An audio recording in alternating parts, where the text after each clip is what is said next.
Welcome back to Leatherheads Footy, looking at round 11 and a review of round 10 in this video. So last week, round 10 scored 22-24, which ranked about 2000th overall for the round and dropped me back from 27th to 33rd. Still inside the top 100, but a lot of work to do if I want to stay there. Bit of a summary of the trades I made and my team. Brought in Jordan Dawson for Lockie Whitfield when he was ruled out. That's turned out to be a pretty good decision considering he was ruled out this week and he's got the bye the week after, so he was going to miss 3 weeks. Dawson, 111 on debut, which is really good. I've been getting really lucky / making good decisions with the players that I've brought in. I knew he had a good run coming up and he's still got a really good run. He's actually got the best run of any player or any type of player over the next 5 games. So if you're keen on him, it's not too late to bring him in. Also brought in Saligo, who had an indifferent start to his year, so his price had actually dropped from what it started at due to his draft position. Couple of quiet games, price dropped. He had a massive 140, I think, in the Sandful, based on ball built on a lot of tackles, and he's a good tackler. He also moves well in space, gets lots of uncontested marks, and he's just a smart player. He uses the ball well and averaged over 100 in the NAB league. So I thought he was good value at his price, and he's playing midfield. So yeah, in fantasy, you want to pick guys that are either playing midfield, halfback, or in the ruck as a general rule, because that's where you're either around the ball the most or you get the most uncontested marks, which is a really easy way to score. But otherwise, with the mids and the rucks, you're just around the ball a lot, so there's more opportunity for you to get it, and you get points when you get the ball. That makes sense. So really happy with those 2 trades. The rest of my backline, solid and pretty standard across the competition. I think Crisp, Doherty, Hewitt, Sicily, all been good picks and really consistent. So nothing more to say about them. I'm glad they're in my team and they're performing really well. Dacos getting close to going, but yeah, he just finds a way to get to respectable scores, which you've got to admire. Fantastic year for a first-year player. Looks like a 300 gamer from game 1. Which is awesome for Collingwood, obviously, with the family history. Sam De Koning just keeps getting better and better, and I didn't expect him to score as well as he's turned out to later on in the year. Just looks like a fantastic actual footballer, and that's translating to scores, which is good.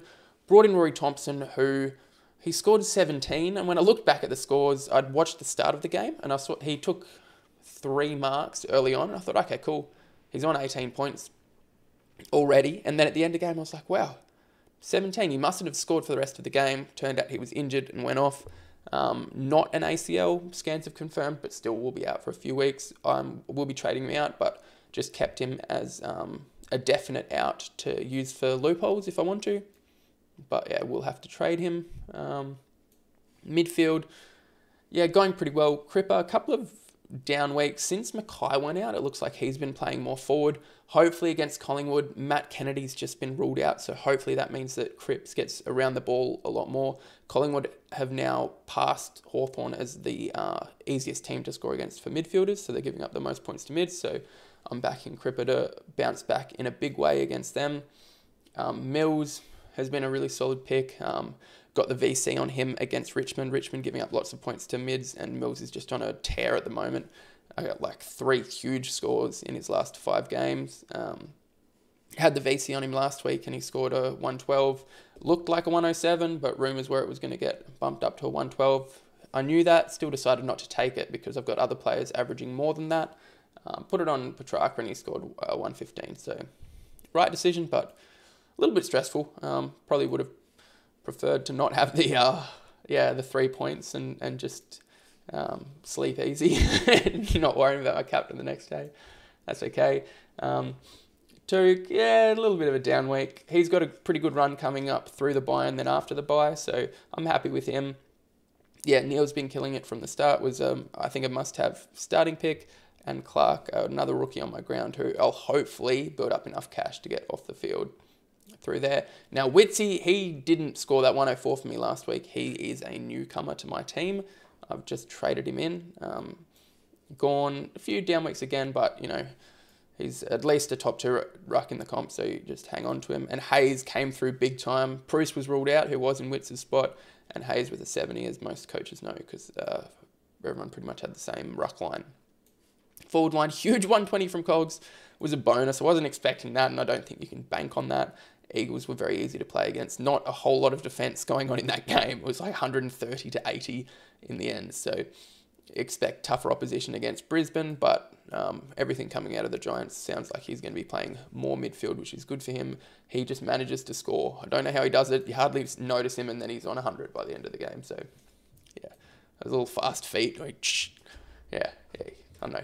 He's a funny running style. Anyway, Heaney is one guy that I will be looking to move on. Started the year on fire.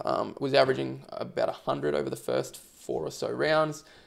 Luke Parker was playing forward, Heaney was playing more midfield, then they swapped their roles, so could go to Parker and fix that up. Same team, same buy, obviously. That's an option, but Heaney's definitely a guy that I'm looking to get rid of. Brody, huge game in the wet against Collingwood, really suits him. Collingwood giving up heaps of points, and he's not a fast runner. He's actually quite slow, but really good around the contest, and that game was perfect for him. And then even hundreds to Dunks and Trelaw, the best mates. They've got a podcast and a YouTube channel, and obviously like doing things together, including their scores.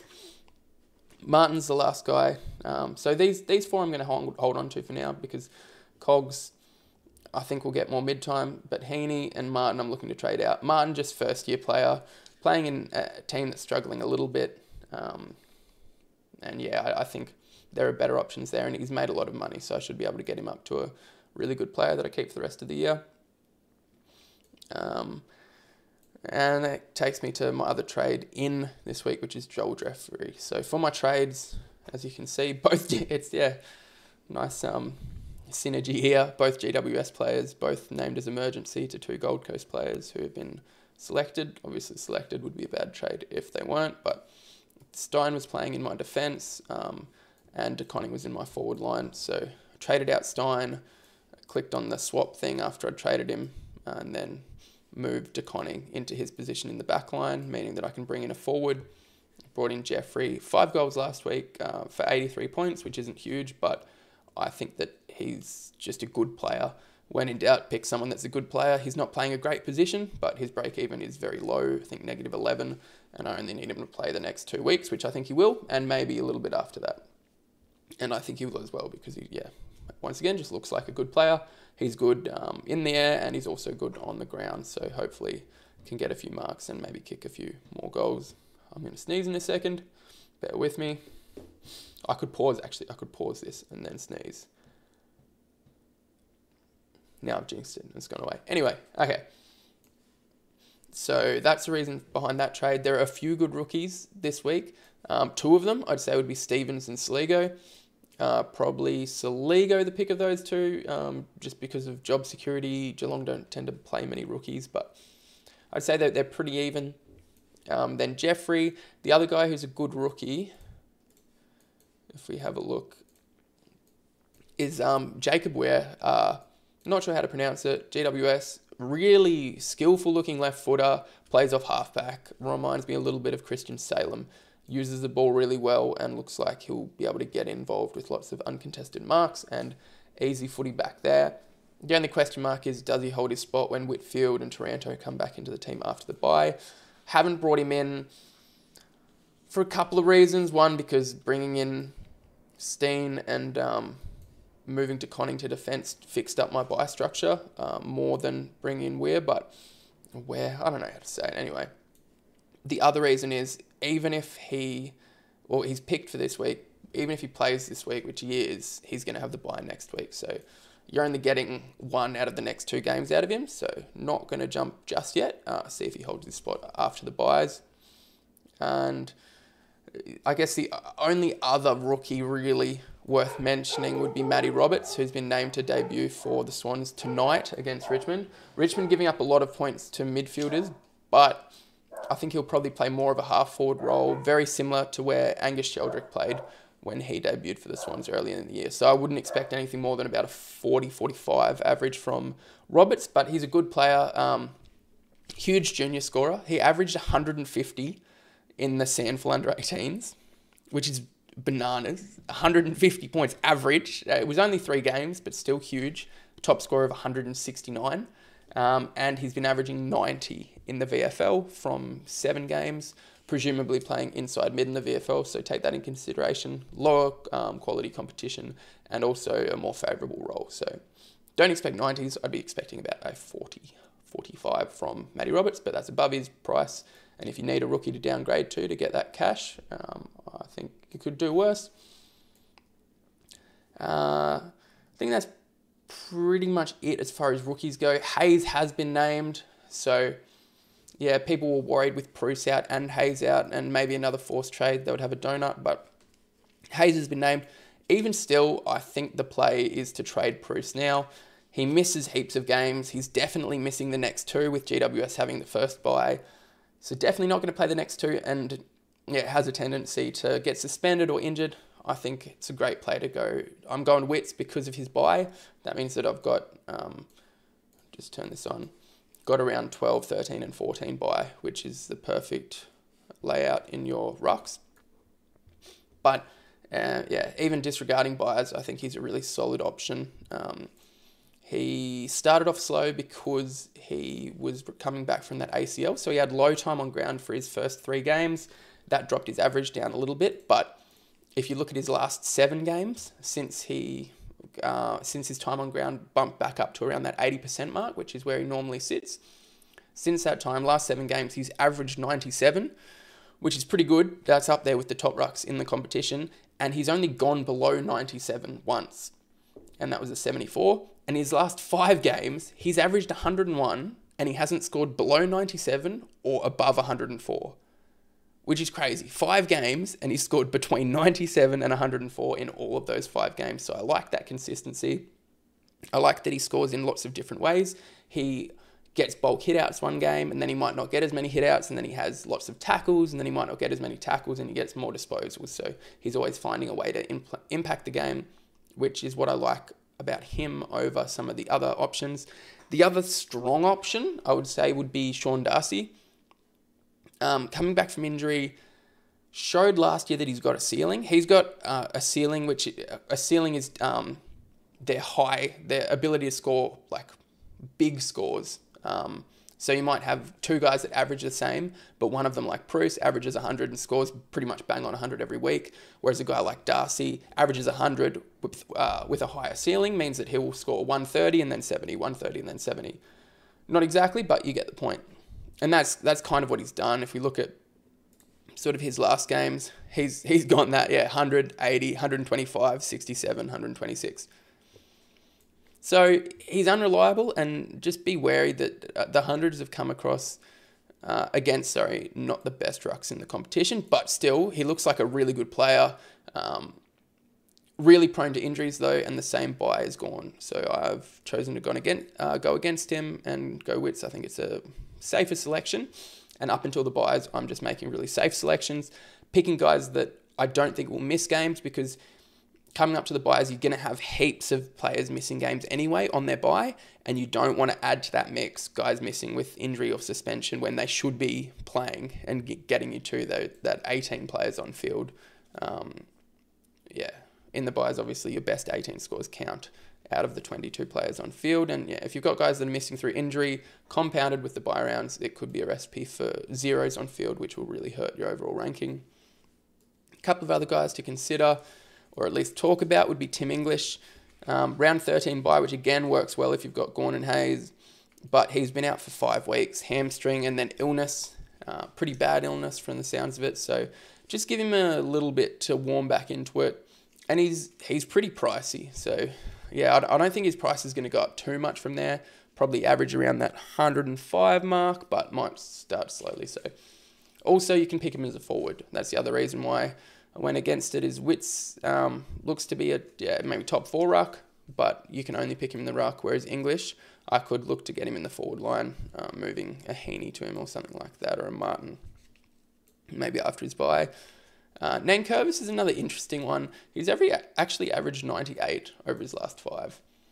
And I think he's an underrated player in general, but he's got a good run in the rucks. The other thing to consider is, next 5 opponents, Darcy has got one of the hardest runs, whereas Wits has got one of the easier ones. Nankervis also has one of the easier runs. So does English, so that's something in his favour, but once again, just have a look. I like to have a look at a player if you can. It's not going to hurt you too much. Yeah, Nankervis is another interesting one. Would be pretty unique. But if you like the way he goes about it, then that's an option too. I think I've covered off defenders a little bit, but for people that have got Lachie Whitfield, if you're looking for an option to go to, I've just highlighted a few.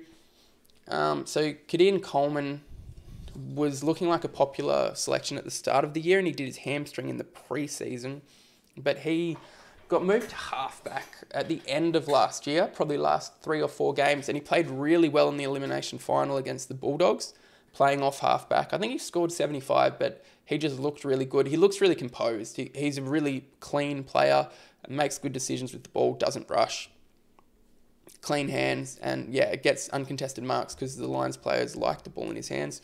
As you can see, I've got 3 Lions players in here. So I think he's a great option, priced at 60, averaging 75, and yeah, I think he'll make cash. It's a good downgrade if you want to go down from Whitfield to someone, or even in your forward line, you could go Martin to Coleman as well. There aren't many popular round 14 players, so he's just a good option in either of those lines who's underpriced and good value. Other option from Brisbane is Daniel Rich.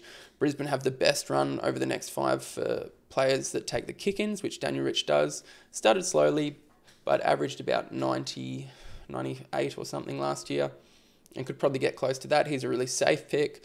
Zorko is a much riskier pick, but higher ceiling again.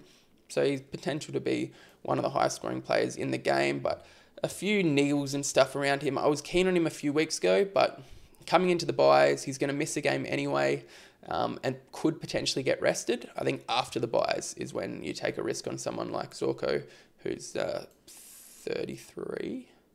Yeah, 33. And yeah, just getting to that point in his career where you want him in your team for a shorter amount of time, so there's less chance for him to get injured and after the buys. Houston's one that kind of snuck up on us, expecting a breakout from him 2 years ago, I think. But now he's actually averaging 98, had a couple of huge games, had a 150 against Brisbane in round 1, playing on the wing. Port have got a pretty good run coming up, and then Sinclair plays a very similar role to Houston. So there are a couple that I think are good picks at their price, solid. Yeah, Zorko I could see outperforming his price, but there's an injury risk. Coleman I can see outperforming his price, but he's not necessarily a keeper. So there's not massive options. I think the best option, if you can get to him, is Dawson, who I think can be a top 6 defender. And moving into the midfield, see if there's any players we want to target. I'll go by average. These two up the top, Brayshaw and Laird, probably out of the price bracket of most coaches, but Brayshaw's got a fantastic run coming up, actually the best run for inside mids, and is just so consistent. Even in games where you don't expect, like, no matter the game style, he manages to get involved. He's a really, really impressive young player. Have a bet with a mate that Cam Rayner will win a Brownlow before Andy Brayshaw, and I'm on Cam Rayner's side of the bet, so that hurts, but yeah, can't let that detract from how good of a player this guy is. Number 2 in that draft where Cam Rayner went number 1, and you can see he could have easily gone number 1. He's got similar sort of attributes to Sam Walsh with that just work rate and leadership, determination and consistency, which is what you want from fantasy players, consistency and work rate. Laird is another guy, similar sort of mould to Brayshaw and the exact same price as you can see, but Brayshaw much higher average. What that tells you is that Brayshaw averaged huge at the start of the year, but his last 5 average hasn't been as high. Probably if we go last 5 average, they'll be pretty similar. Yeah, interesting. So Laird's actually averaging more in the last 5. That puts Josh Kelly on top. Josh Kelly has been a top scorer. I think he's gone 115 before in his career and tends to go on patches in the year. So he won't average massive for the whole year a lot of the time, but he'll go on a stretch of 10 or so games where he averages 120. And he could be in the middle of one of those stretches right now. It just doesn't work for my team, bringing him in just yet. And a little bit expensive. Sam Walsh, another guy very similar to Brayshaw. He's just a year younger than Brayshaw. And just looks like he's finding his feet in the Carlton's system a little bit. They're not quite chipping the ball around as much, I don't think. They are a little bit off halfback, but not going through the midfield, and he was getting quite a few marks doing that last year. So maybe lost a few points due to that, and also coming back from the syndesmosis, probably building fitness and form. Jared Lyons, 29, so getting a little bit old, but I don't think it's a massive issue. Obviously had the huge year last year with Neil out. Probably isn't quite the same player with Neil in the team, but McCluggage out means he'll probably get more CBAs, and he was sort of building into the year anyway, so he's not a bad selection. I think the best selections here, though, are Wines and Bontempelli, I think. Okay, yeah, I've got it selected on mid, so it's putting in mid forwards and stuff. Bont will get forward status. It's very, very likely he'll get forward status next week. But he's a 100, 105 guy anyway. And Bulldogs got a fantastic run. And Wines could be 105, 110 guy as well. And they're both priced under 100. So just good value selections. Caleb Serong, he's averaging 117 in his last 3, but Fife coming back into the team next week. Just wait and see what that looks like. Initial thoughts are that it won't affect him too much. I think he'll still be one of the main centre bounce attendance guys because he's so good in the clearance and his tackling's really good. That's where he's getting most of his points from this year, is from his tackling. I think Brodie will probably be the one that suffers when Fife comes back in, but Freo have got the best run, like I said, with Brayshaw, best run for inside mid. So if you want to take a risk on a value guy, Serong, yeah, he's looking pretty good. Maybe having that breakout, but just took a few weeks to get into it, and most coaches jumped off him because of that. I think that's pretty much it for the value mids. I'll just jump forward. There's a few guys. Coleman, again, already spoken about him. He's available as a forward. Sam Berry, just a tackling machine. Had some big games in the sample as well. Based on tackles, just gets heaps of tackles. And Matthew Nix obviously loves that about him. He's dropped guys and brought guys back in based purely on their pressure. Adelaide are a really high pressure team, so they value that a lot. I think his spot in the team's secure, and he's averaging above his price at the moment. So you could do a lot worse than bringing in Berry. Darcy Cameron, obviously averaging like 105 over the last 3 as a solo ruck, but just be warned, Mason Cox has been named in the team this week, so you'd expect him to play at least partially in the ruck. We'll just have to wait and see how that affects his scoring. I think great pick if you picked him up when Grundy first went down. I didn't, and I think I've missed the boat, so pretty grateful that Cox has come back in, because Darcy Cameron has been one of those guys that I don't have that's been hurting me. And then I think the best forward selection, if you want to get a guy that's reliable, you're not getting him for a really cheap price. I think maybe slightly undervalued, but you're going to get what you pay for, and that's Luke Parker. Like I said before, he's back in the midfield pretty much full-time. Heaney's gone forward again, so he'll average around that 100, which he always does. Very consistent career. If you look at his career, he's averaged about 99 every year. So you like that in players, consistency. And I think that brings us to the end of the preview for round 11. Good luck with your trades this week and next week, buyers next week, and we'll see how everyone's really going, I think, through the buy rounds. Very nervous for the buy rounds and nervous for the rest of the season, but particularly buy rounds. I think after buys, you can really start to get a bit experimental with your team, take some risks, but buys is just about playing it safe, making sure you have enough players on the field to get through, and then you can accelerate after that and see how far you can take your season. That's all for me. I hope you enjoyed it, and I'll see you next time. Good luck this weekend.